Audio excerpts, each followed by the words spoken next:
Hello students, आज हम लोग नेक्स्ट टॉपिक पढ़ेंगे चैप्टर 2 का socialism in Europe and the Russian revolution. इसका न्यू टॉपिक है industrial society and the social change. अब एक ऐसी सोसाइटी पढ़ेंगे जहाँ पे इंडस्ट्रियलाइजेशन हो गया है, बहुत सारे चेंजेस आ गए हैं और ये एक टाइम है जो कि एक मतलब इंडिकेशन दे रहा है कि हाँ अब चेंजेस आएंगे। ठीक है, it was a time of profound social and economic changes. यहाँ एक ऐसा टाइम है जहाँ पे बहुत सारे सोशल और इकोनॉमिक चेंजेस दिखेंगे हमें। New cities came up and the new industrialise regions develop. बहुत सारी सिटीज़ डेवलप हो रही हैं, बहुत सारे इंडस्ट्रियल एरियाज़ डेवलप्ड हो रहे हैं। कॉमन सी बात है कि जहाँ पे इंडस्ट्रीज़ वगैरह का सेटअप होता है वहाँ पे ऑटोमेटिकली अपने आप ही डेवलपमेंट होने लगता है। तो इंडस्ट्रीज़ के सेटअप की वजह से वो एरिया भी डेवलप हो रहा है और बहुत सारे सिटीज़ हैं जो एग्जिस्टेंस में आ रही हैं। तो ये कुछ कुछ क्या है, चेंजेस हैं जो कि सोसाइटी में हमें देखने को मिल रहे हैं। रेलवेज एक्सपैंडेड, क्योंकि आपका ट्रेड करना है, आपको आपने इंडस्ट्री सेटअप कर दी हैं, आप अब उसमें से प्रोडक्शन करोगे। प्रोडक्शन आपका जब होगा तो आपको उसको इंपोर्ट एक्सपोर्ट करना होगा, आपको एक ट्रेड का मीडियम चाहिए होगा। तो आप उसके लिए आपको रेलवेज़ की ज़रूरत पड़ेगी। तो रेलवेज़ भी एक्सपैंड कर रही हैं, उसकी वजह से आप आराम से अपना ट्रांसपोर्टेशन का काम स्मूथली कर सकते हो। तो रेलवेज़ भी एक्सपैंड कर रही हैं। इंडस्ट्रियल रिवॉल्यूशन टेक प्लेस, अब एक ऐसा रिवॉल्यूशन हो गया है जहाँ पे बहुत सारी इंडस्ट्री सेटअप हो गई हैं और सोसाइटी में बहुत ज़्यादा चेंजेस देखने को मिल रहे हैं। अब इन चेंजेस का सोसाइटी पे क्या इम्पैक्ट था वो यहाँ पे हमें देखना है। यहाँ पे जो सोसाइटी पे इम्पैक्ट है वो थोड़ा सा नेगेटिव है, थोड़ा सा क्या, बहुत ज़्यादा नेगेटिव है, क्योंकि ये लोगों को यहाँ पे क्या कर रहा है, लगातार एक्सप्लॉइट कर रहा है। लोगों की जो सिचुएशन है वो बेटर नहीं हो रही है बल्कि और ज़्यादा ख़राब हो रही है। अब क्या क्या सिचुएशन है वो हम लोग देखेंगे। Due to industrialisation man women and children were brought to factories. अब क्योंकि वहाँ फैक्ट्रीज सेटअप हो गई हैं तो लोग जो अभी तक एक ही काम में कन्फाइंड थे अब वो फैक्ट्रीज़ की तरफ अट्रैक्ट हो रहे हैं। फैक्ट्रीज़ में आके वो लोग काम करना शुरू कर दिए हैं। मेन वुमेन चिल्ड्रन सब फैक्ट्रीज़ की तरफ आ रहे हैं, वहाँ पे आके वो अपना सोर्स ऑफ इनकम जनरेट करने के लिए, काम करने के लिए आ गए हैं।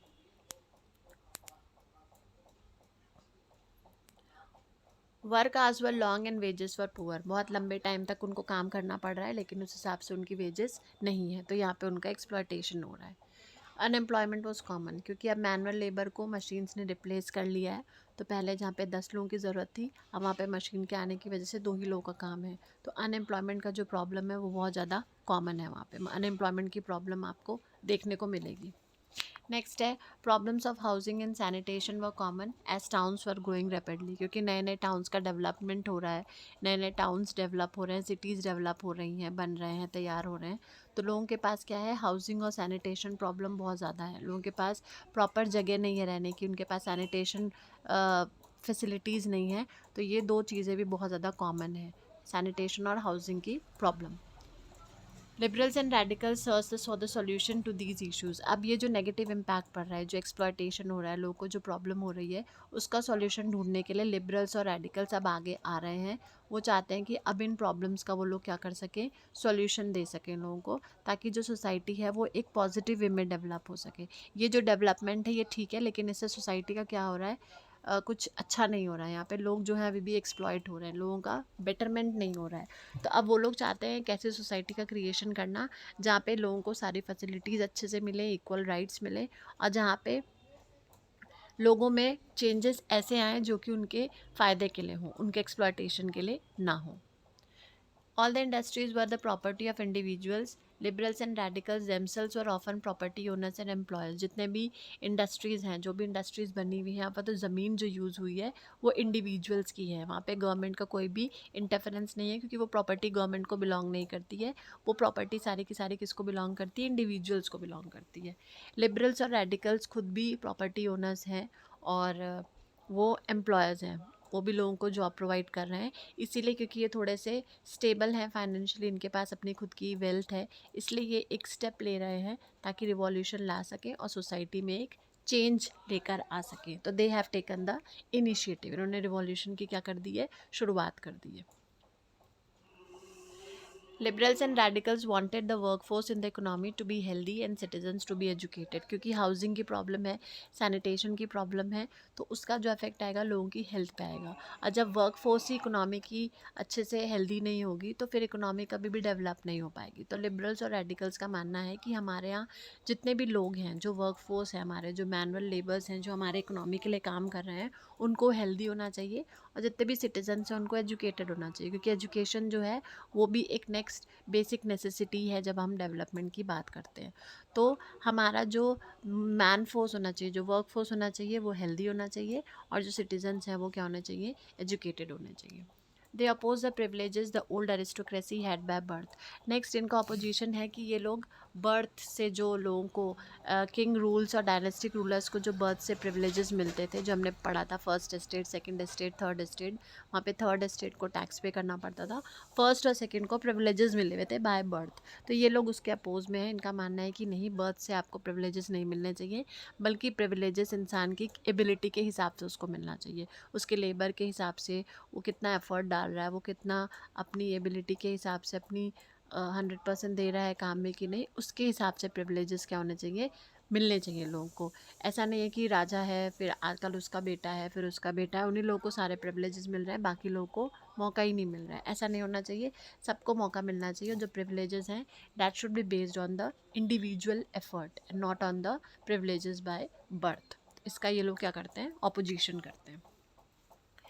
They wanted individuals to be free. If poor could labor and those with capital could operate without restraint, then societies would develop. अब इनका एक नया वो है कि इनको सोसाइटी डेवलप करनी है। सोसाइटी डेवलप करना है तो कुछ चीज़ें उनको लानी पड़ेंगी फ्रेम में। पहला है कि आपको इंडिविजुअल्स को फ्री करना पड़ेगा कि वो अपने हिसाब से अपनी चीज़ों को एक्सप्रेस कर सके, अपने हिसाब से अपनी चीज़ों को कैरी फॉरवर्ड कर सके। सेकंड है, गरीब लोगों को आपको क्या देना है, जॉब, काम देना है। जब काम मिलेगा तभी उनकी एक डिग्निटी मेंटेन हो पाएगी, तभी वो भी इक्वल ट्रीटमेंट सोसाइटी में ले पाएंगे। तो गरीबों को आपको काम देना पड़ेगा। And those with capital could operate with no restraint, और जिनके पास पैसा है उनको बिना किसी रेस्ट्रिक्शन से काम करने देना चाहिए। अगर ये सारी चीज़ें हैं तभी हम सोसाइटी को क्या कर पाएंगे, डेवलप कर पाएंगे एक बेटर सेंस में। सिर्फ डेवलपमेंट ज़रूरी नहीं होता है, डेवलपमेंट प्रॉपर सेंस में होना बहुत ज़रूरी है। और ये सोसाइटी तभी डेवलप कर पाएंगी जब ये चीज़ें होंगी। क्या क्या होंगी, इंडिविजुअल्स को आपको फ्री करना पड़ेगा, आपको गरीबों को काम देना पड़ेगा, आपको जिनके पास पैसा है उनको बिना किसी रेस्ट्रिक्शन से काम करने की अपॉर्चुनिटी या काम करने का फ्रीडम देना पड़ेगा, तभी हमारी सोसाइटी बेटर वे में एक डेवलप हो पाएगी। Many working men and women who wanted changes in the world rallied around liberal and radical groups and parties in the early 19th century. Early 19th century में बहुत सारे working man और women जो थे उन्होंने radicals और liberals को support किया था, उनके साथ रैलीज अरेंज की थी ताकि वो क्या कर सके, सोसाइटी में चेंज ला सके, सोसाइटी में चेंज ला सके।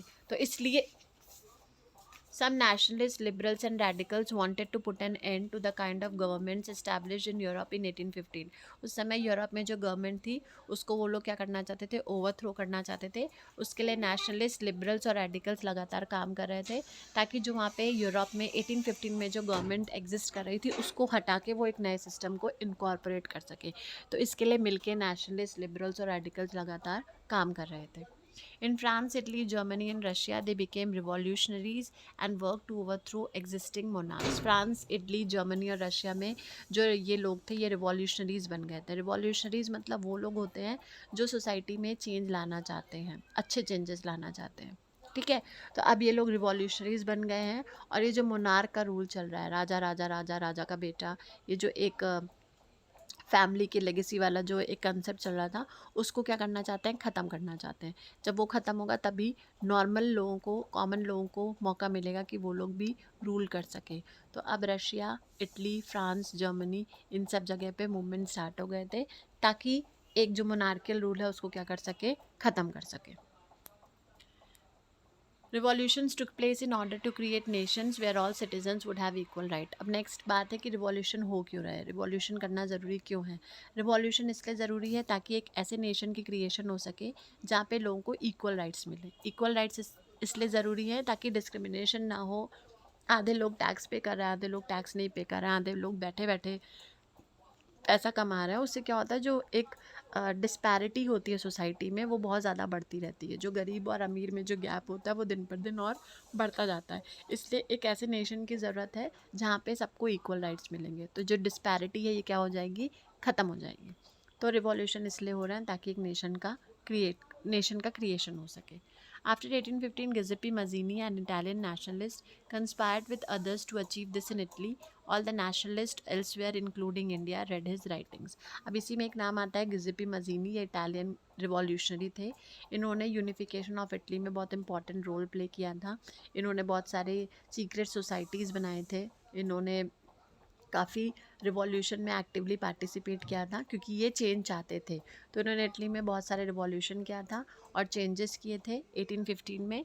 और इनका जो वर्क था, इनकी जो राइटिंग्स थी, इनके जो आइडियाज़ थे, उसको बाकी लोगों ने भी फॉलो किया था। सिर्फ बाहर ही नहीं बल्कि इंडिया में भी बहुत से लोगों ने उसको फॉलो किया था और उनकी राइटिंग से इंस्पायर होके उन्होंने भी रिवॉल्यूशन में एक्टिवली पार्टिसिपेट किया था। तो ये एक इन्फ्लुएंसर थे जिन्होंने लोगों को क्या किया था, मोटिवेट किया था, इनकरेज किया था। इनकी फ़िलासफ़ीज़, इनके आइडियाज़, इनकी राइटिंग से लोगों ने इंस्पायर होके रिवॉल्यूशन को कैरी फॉरवर्ड किया था। तो इस वीडियो में हमने देखा कि कैसे इंडस्ट्रियल सोसाइटी बनी थी, कैसे सोशल चेंजेस आए थे, कैसे लोगों का एक्सप्लॉयटेशन हो रहा था और कैसे लिबरल्स और रेडिकल्स उस नेगेटिव इम्पैक्ट को ख़त्म करने के लिए अब एक सॉल्यूशन ढूंढ रहे हैं, रिवॉल्यूशन कर रहे हैं, ताकि जो एग्जिस्टिंग सिस्टम है उसको वो ओवरथ्रो करके एक नए सिस्टम का सेटअप कर सके।